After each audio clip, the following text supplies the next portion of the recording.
भारतीय वन व्यंजन नाना प्रकार के हैं।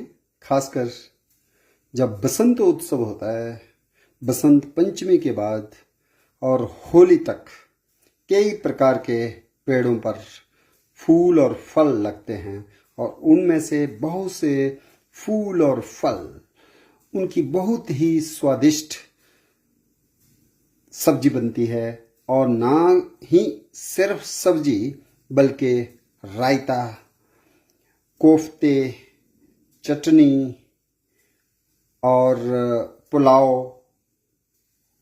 शरबत, चाय भी बन सकती है।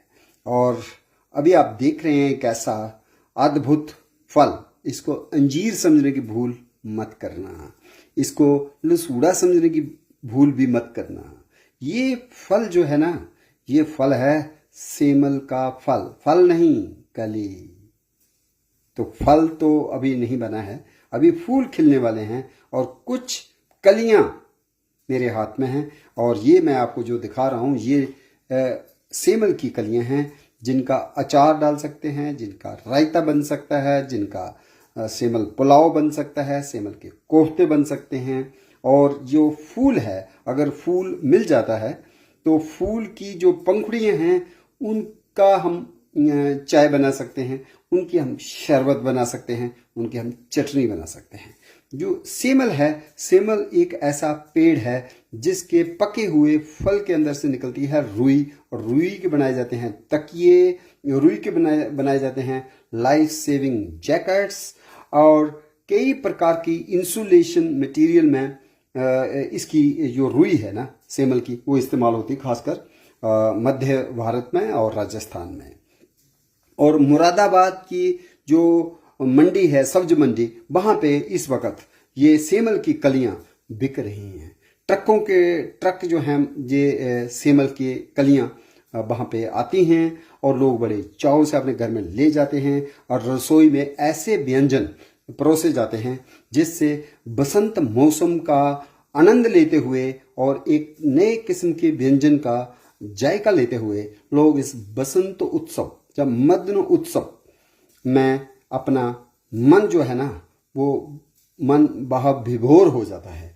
म्यूरा की तरह नाच उठता है ये मन जब हम देखते हैं एक प्रकार से प्रकृति जो है सोई हुई अवस्था में थी और ये जम्मू के शिवालिक्स में अभी अभी जागने लगी है, अभी अभी फूल खिलने लगे हैं। और उसी में एक पेड़ जो मेरे जम्मू शहर में हर गली में ये पेड़ कहीं ना कहीं हमें खड़ा दिखता है। और कहीं कहीं हमारे फूल, जैसे अगर जम्मू में पुराने शहर की बात करें तो शकुंतला थिएटर के बगल में ही सेमल का पेड़ जो है उसमें फूलों का सौंदर्य जो है अब निकल चुका है। लेकिन दूसरी तरफ तवी पार करने के बाद जो ही हम मंदिर के पास पहुंचते हैं तो एक पेड़ होता था जो भी बसंत में खिलता था, लेकिन अब वो सूख चुका है। उसमें ना पत्ते हैं, ना ही फूल, ना ही कलियां। लेकिन ये कलियां जो हैं मुझे किसी ने एक बसंत उत्सव के उपहार के रूप में दी, तो मैंने सोचा क्यों ना मैं इसका व्यंजन डेवलप करूं और साथ ही साथ एक वीडियो बनाएं। और कल हमने एक सेमल की पेड़ की से जुड़ी हुई संस्कृति की बात को आगे ले जाने के लिए एक पेड़ परिचर्चा का आयोजन भी किया है। कल एतवार है, रविवार का दिन है और 9 फरवरी है। तो सुबह सवेरे 7:30 बजे हम अशोका होटल के बगल से रामनगर वाइल्ड लाइफ सेंचुरी में जो सुबह सुबह मॉर्निंग वॉकर्स हैं, जॉगर्स हैं, उनके साथ चहलकदमी करते हुए, ताज़ी हवा में सांसें लेते हुए हम चलेंगे वजीर पॉइंट तक। तो वजीर पॉइंट में 8 बजे कवियों का एक मेला होगा जिसमें अनिरुद्ध हैं, विजय ठाकुर जी हैं, ब्रिजमोहन जी हैं, रणधीर सिंह रायपुरिया जी के आने की भी उम्मीद है। और भी कुछ लोग होंगे जो अपनी रचनाएं जो हैं, कविताएं जो हैं, गीत जो हैं, उनको सुनाएंगे। और इसमें मुझे लगता है एक बराल साहब भी हैं, वो कालीधार से कल्चर अकादमी में कार्यरत हैं, शायद वो भी आ जाएं, वो भी कोई गुनगुनाएं गीत सेमल के हवाले से। और जम्मू में सेमल की सब्जी का इतना प्रचलन नहीं है, लेकिन जब फल कच्चे होते हैं तो उनको रामनगर के इलाके में, बिलावर के इलाके में, उधमपुर के ज़िले में कहीं कहीं उसको खाया जाता है। खट्टी सब्जी बेहद स्वादिष्ट होती है। लेकिन सिर्फ फल का ही नहीं, कच्चे फलों की सब्जी तो एक तरफ, लेकिन इनकी कलियों का भी हम वन व्यंजन बनाने में इस्तेमाल करेंगे। और इसमें एक बहुत ही जिनको बहुत शौक है वन व्यंजन को बनाने का, इनोवेट करने का, उनमें एक हमारे ट्री टॉक के प्रतिभागी हैं जो अभी अभी हाल में ही 2-4 महीने से हमारे साथ इस अभियान में जुड़े हुए हैं। वो हैं पूजा कपूर सूरी जी, जिन्होंने हाल ही जब हमारे 14 साल हुए थे पेट पर चर्चा के, तो उन्होंने आंवला लड्डू परोसकर सभी को अचंभित कर दिया था। क्या आंवला, वही आंवला जो त्रिफला में है, जो च्यवनप्राश में है, क्या उसके लड्डू भी बन सकते हैं? तो वो कह रही थी कि आंवला की बर्फी भी होती है। तो इस प्रकार के व्यंजन जो है ना, मुझे लगता है हमें युवा पीढ़ी को उनको रूबरू करना चाहिए, और कहीं ना कहीं जंक फूड को थोड़ा सा किनारे करके जब भी कोई मौसम होता है, सीजन होता है, जैसे अभी बसंत चल रहा है, बसंत पंचमी से लेकर होली तक, इसमें कचनार की कलियां भी मार्केट में आने वाली हैं। अभी कचनार खिला नहीं है, लेकिन सबसे पहले जो अगर दूत माना जाता है बसंत का, बसंत के मौसम का, वो है सेमल। सेमल का पेड़ सबसे पहले खिलना शुरू हो जाता है जनवरी में ही। जब हमने गणतंत्र दिवस हम मना रहे थे, तभी जब फूल जो है कई जगहों में, खासकर नसीब भगत जी ने मुझे बताया कि बसोली के इलाके में सेमल खिल चुका है। और उन्होंने ये भी बताया कि वहां सिर्फ लाल सेमल के फूल ही नहीं, बल्कि एक और दुर्लभ सा, कम जो दिखता है, वो है पीले फूलों वाला सेमल का पेड़। तो कई सेमल के पेड़ हैं बसोली के इलाके में जो पीले फूल, और पीला रंग जो है ना, वो तो बसंत पंचमी का रंग है। सरस्वती माता का जब हम पूजन करते हैं तब भी पीले व्यंजन रखे जाते हैं। पीले परिधान में सज धज कर हम ज्ञान की देवी, बुद्धि की देवी, संगीत की देवी, कला की देवी को समर्पित होते हैं। और ऐसा ही भव्य कार्यक्रम हमने उधमपुर गरनाई लोटा में जम्मू यूनिवर्सिटी का जो कैंपस है, वहाँ पे प्रोफेसर यशपाल शर्मा जी के सौजन्य से हमने वो किया था। और ऐसा ही एक अच्छा कार्यक्रम कल सुबह मांडा के जंगल में मॉर्निंग वॉकर्स के ट्रैक में हम करने जा रहे हैं। और ये खास पेड़ परिचर्चा सेमल को समर्पित होगी, क्योंकि सेमल एक ऐसा पेड़ है जिसको होली डंडा के नाम से कई भील जनजाति और भी कई लोग मध्य भारत में और राजस्थान में होलिका दहन में यूज करते हैं, इस्तेमाल करते हैं। और इसको कई जो जनजाति के लोग हैं वो इनको पूजते भी हैं, उनके लिए ये सेक्रेट पेड़ है। और इतना ही नहीं, इसके बारे में कई दंत कथाएं हैं। और इसके जो कांटे होते हैं उनका पेस्ट भी कील मुहांसे और चेहरे की त्वचा के निखार में यूज होते हैं। और जो फूल हैं, फूल का सूप भी हम बना सकते हैं। और जो इसका कैलिक्स है बाहर का, उसको भी, उसका खटा हम बना सकते हैं। और सबसे बड़ी बात है कि सिंबल का अंबल ये भी बनता है। यूट्यूब में भी कैसे इसकी रेसिपी को बनाना है उसके बारे में प्रोसेस है। लेकिन ये हमारे रसोई में आज सेमल की कलियां हैं, और मैं कोशिश करने जा रहा हूं कि सेमल की कलियों के कुछ पकौड़े बन जाएं, कुछ रायता बन जाए, और कुछ इसका पुलाव बन जाए, सेमल पुलाव। और क्योंकि ये न्यूट्रिशन जो है, इसमें जो पोषक तत्व हैं, ये क्षणिक हैं, बस 1 हफ्ता 2 हफ्ते, उसके बाद ये कलियां जो हैं, कलियां नहीं रहेंगी, फूल बन चुके होंगे। और जब फूल बनेंगे सेमल के, तो हजारों परिंदे, नाना प्रकार के परिंदे आएंगे। कौवा भी सेमल की तरफ आकर्षित होगा। कौवा ही नहीं, मैना भी उन फूलों पर आएगी। फिर शकरखोरे आएंगे, सनबर्ड्स। फिर उसके साथ साथ लांट आएगी, जिसको डोगरी में हम लांगड़ दुम्बा या खपरी कहते हैं, वो ट्रीपाइस भी आएंगी। फिर कोतवाल जी आएंगे, जिसको हम काली लांट कहते हैं, भुजंगा भी कहा जाता है हिंदी में, ड्रांगो, वो भी आएगा।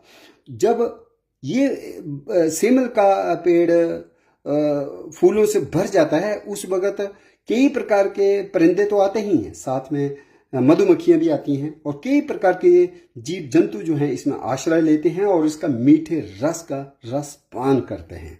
तो इसके फूलों के बारे में दिल्ली में रहने वाली मोनिका कपूर सार्खेल जी भी बहुत अच्छा काम कर रही हैं और उनके साथ मैंने बात करके भी सीखा कि किस तरह से हम सेमल की पंखुड़ियों की आलू के साथ सब्जी बना सकते हैं, उसको कहेंगे सेमल आलू की सब्जी, या फिर तरड़ डाल करके हम बना सकते हैं सेमल तरड़ की सब्जी। और उन्होंने मुझे ये भी बताया कि बस्तर छत्तीसगढ़ में बस्तर के राजा की ये रेसिपी, वो बड़े चाव से इसको खाया करते थे, सेमल की फूल की आलू के साथ सब्जी। लेकिन जम्मू में डोगरा प्रदेश में हमारे पास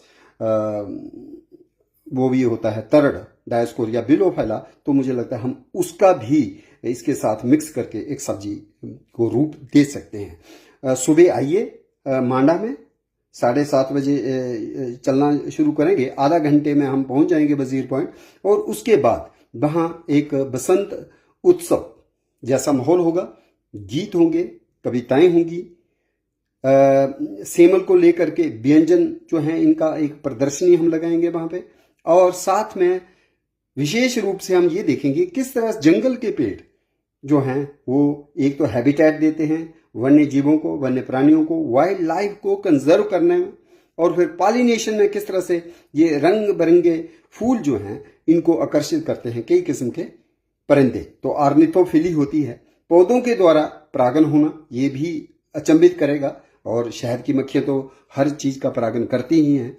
तो ये खास किस्म के कलियाँ जो हैं, फल नहीं, फिर मेरे से भी कभी बात करते करते भूल हो जाती है, ये फल नहीं है बल्कि पुष्प कलियां हैं, कोमल कलियां हैं जो अभी खिली नहीं हैं, खिलने को आतुर हैं, लेकिन खिलने से पहले हमने शिक्षित करने के लिए, लोगों में अवेयरनेस जागृति फैलाने के लिए इनको तोड़ा है। और ये सस्टेनेबल दोहन है, ना कि एक्सप्लॉइटेटिव, क्योंकि एक आधा किलो ये जो कलियां हैं इनसे जो पेड़ परिचर्चा है जिसका हम वीडियो भी बना रहे हैं, और कल कहीं ना कहीं हम इसका वो भी करेंगे। और जब हम एक चीज़ के बारे में इतने परिपक्व हो जाते हैं और हमें लगता है कि ये अच्छी व्यंजन है जो हमें बनानी चाहिए, तो हम फिर सेमल का पौधारोपण करने पे भी जोर देंगे। इसके जो पौध है वो वन्य पौधशाला से मिल जाती है, तो जब भी वन महोत्सव होता है तो आप सेमल के पौधों का भी रोपण करें जहाँ पे आपके पास स्पेस है,